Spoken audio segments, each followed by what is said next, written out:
Nadia Murad is an influence on all women who are victims of sexual assault and abuse. By having to endure a situation like this, many women are stripped of their dignity and their feeling of self-worth. When Nadia's village was attacked by ISIS when she was 19 years old, she and several other women were taken. They were raped and abused. Nadia managed to escape to a refugee camp, then moved to Germany. She is the founder of Nadia's initiative. Its goal is to rebuild communities and advocate for victims of sexual assault. Nadia is bravely standing up for herself and for others by helping to put an end to sexual violence. Hundreds of women and children are still missing today, but Nadia's initiative is doing all they can to try and stop the genocide. Nadia continues to influence society by becoming the spokeswoman for people who have endured such horrible circumstances. She provides a beacon of safety for those still dealing with the effects of rape and sexual abuse. I chose Nadia Murad because she is an inspiring example of a brave woman who continues to stand up for herself and others.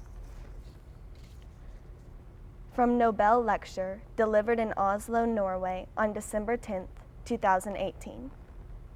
Your Majesties, Your Royal Highnesses, Excellencies, distinguished members of the committee, ladies and gentlemen, my warmest greetings to you.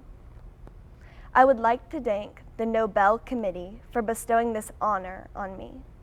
It is a great honor to have been awarded this valuable prize with my friend, Dr. Denis Mukwege, who has been working tirelessly to help victims of sexual violence.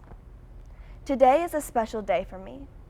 It is the day that good has triumphed over evil, the day when humanity defeated terrorism, the day that children and women who have suffered persecution have triumphed over the perpetrators of these crimes.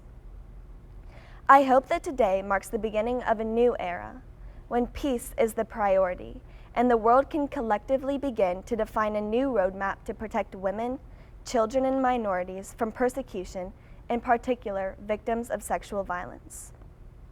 I lived my childhood as a village girl in Kojo, south of the Sinjar region. I did not know anything about the Nobel Peace Prize. I knew nothing about the conflicts and killings that took place in our world every day. I did not know that human beings could perpetrate such hideous crimes against each other. Today is a special day for all Iraqis, not only because I am the first Iraqi to win the Nobel Peace Prize.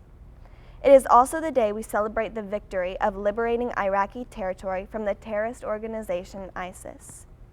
We have to remember every day how ISIS and those who carry its ideals attacked the Yazidis with unprecedented brutality in 2014 with the aim of ending the existence of one of the original components of Iraqi society. We celebrate these days of the 70th anniversary of the Universal Declaration of Human Rights. The protection of the Yazidis and all vulnerable communities around the world is the responsibility of the international community and international institutions in charge of defending human rights, the protection of minorities, the protection of rights of women and children, especially in areas where conflicts and internal wars take place. Education plays an essential role in nurturing civilized societies that believe in tolerance and peace. Therefore, we must invest in our children who can be taught tolerance and coexist instead of hatred and sectarianism. I am proud of the Yazidis for their strength and patience. Our community has been targeted many times and threatened in its existence, yet we continue to struggle for our right to exist. The Yazidi community embodies peace and tolerance and must be considered an example for the world. Let us all unite to fight injustice and oppression. Let us raise our voices together and say no to violence, yes to peace, no to slavery, yes to freedom, no to racial discrimination, yes to equality and to human rights for all. Thank you for your hospitality and kind attention. May you all live in lasting peace.